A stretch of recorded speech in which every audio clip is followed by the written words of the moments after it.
యువనేతనే party బలం బలగం, యువత లేని పార్టీలు లేవు. యువత వల్లనే కాంగ్రెస్ పార్టీ అధికారంలోకి వైద్య ఆరోగ్య శాఖ మంత్రి దామోదర్ నరసింహ అన్నారు. ఇప్పుడు కూడా పార్లమెంట్ ఎన్నికల్లో యువతనే ముందుండి జహీరాబాద్ కాంగ్రెస్ ఎంపీ అభ్యర్థి సురేష్ షెట్కార్ ను గెలిపించగలరని మంత్రి దామోదర్ నరసింహ తెలిపారు. వట్టిపల్లి మండలంలో యువత విస్తృత సమావేశంలో ఈ విషయం తెలిపారు. 100 రోజులలో ఆందోళన తీసుకొచ్చిన ఘనత ఈరోజు కాంగ్రెస్ పార్టీకి దామోదర్ ఆనాడు ఎన్నికల్లో చెప్పాము, వట్టిపల్లి ప్రాంతానికి పెద్ద హాస్పిటల్ తీసుకొస్తామని చెప్పేసి ఈరోజు మాట ఇచ్చి మాట నిలబెట్టుకున్నాము. సుమారు 12 కోట్ల రూపాయలతోటి వట్టిపల్లి ప్రాంతానికి, వట్టిపల్లి గ్రామానికి ఈరోజు హాస్పిటల్ మంజూరు చేసినాము. వట్టిపల్లి అనేది పుణ్యకాయ కాబోతున్నది. సంగారెడ్డి, జోగిపేట, నారాయణఖేడ్ మధ్యల వట్టిపల్లి పెద్ద పాత్ర పోషించబోతున్నది. వట్టిపల్లి ఒక మంచి చక్కటి చిన్న నగరంగా మారాలి, వ్యాపార కేంద్రంగా మారాలి. జోగిపేట, వట్టిపల్లి మన ప్రాంతంలో పెరగాలి. రాయకోట చౌరస్తుల వ్యాపారం పెరగాలి అంటే ఇక్కడ ప్రభుత్వ ఆస్తులు కూడా తీసుకురావాలి.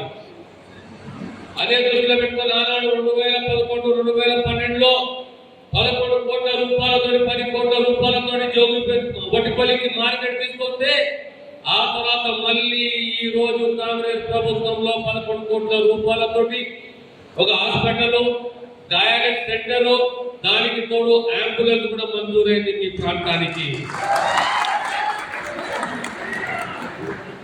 ఈరోజు జోగిపేట ప్రాంతానికి సుమారు 60 కోట్ల రూపాయలతో హాస్పిటల్, 55 కోట్ల రూపాయలతో నర్సింగ్ హోమ్, నర్సింగ్ కాలేజ్, మరి సింగూరు కాలువకు సంబంధించి సిసి లైన్ 200 కోట్ల రూపాయల సిసి లైన్. జోగిపేట ఏం చేస్తే వ్యాపారం పెరుగుతుంది, వ్యాపారస్తులు కాపాడుకుంటాం, మనము వాణిజ్యం పెరుగుతుంది ఆలోచన చేసినాము. అద్భుతమైన రోడ్లు, పెద్ద హైవే ఉన్నాయి, చిన్న రోడ్డు మరమ్మతు చేయాలి, కొత్త రోడ్డు వేయాలి. దానికి తోడు మనము భూములు కేటాయించి పారిశ్రామికవేత్తలు అక్కడ ఆహ్వానిస్తే రేపు పొద్దున ఉద్యోగ అవకాశాలు వస్తాయనే విషయాన్ని మీకు సవినయంగా తెలియజేస్తూ, దయచేసి ఇక్కడ నిరుత్సాహం వద్దు. మీ అమ్మడి మేమున్నాము, ఎక్కడ మిమ్మల్ని ఉందాము, మమ్మల్ని నమ్మండి. ఎప్పుడు మేము మోసము చేయలేదు. 60-62 సంవత్సరాల రాజకీయ ప్రస్థానంలో కుటుంబాన్ని మాటిస్తే మాట నిలబెట్టుకున్నాము. నా కార్యకర్త మేము ఉన్నాము, కార్యకర్తనే సర్వము. పార్టీకే కానీ నాయకుడికే కానీ కార్యకర్త లేని పార్టీ లేదు, కార్యకర్త లేని రాజకీయం లేదు, యువకుడు లేని మార్పు లేదు. ఎక్కడైనా తిరుగుబాటు రావాలన్నా, మార్పు రావాలన్నా, ప్రశ్నించే తత్వం ఉండాలన్నా, ఎంత పెద్ద నాయకుడైనా ప్రశ్నించాలంటే అది సాధ్యపడుతుంది ఒక్కంతో. ఎవరితోటంటే యువతతో సాధ్యపడుతుంది. తెలంగాణ రాష్ట్రంలో కుటుంబాలు చర్మగీతం వాడింది, మార్పు తీసుకొచ్చింది, తిరగబడ్డది, ప్రజాస్వామ్య పద్ధతిలో ఓటేసి ఓడగొట్టింది అంటే ఎవరు అంటే యువకులే. మీ అందరితో విజ్ఞప్తి, దయచేసి ఈ 12 రోజులు మనం కష్టపడదాము.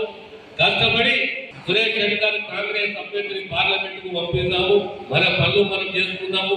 ఏ మండలకు, ఏ ప్రాంతానికి ఏ రోడ్డు కావాలి, ఏ సౌకర్యం కావాలి, మన ప్రాంతానికి ఏ సంక్షేమాలు అందియాలి, ఏ రకంగా మన యువకుని ఆదుకోవాలనే ఆలోచన మాకున్నది.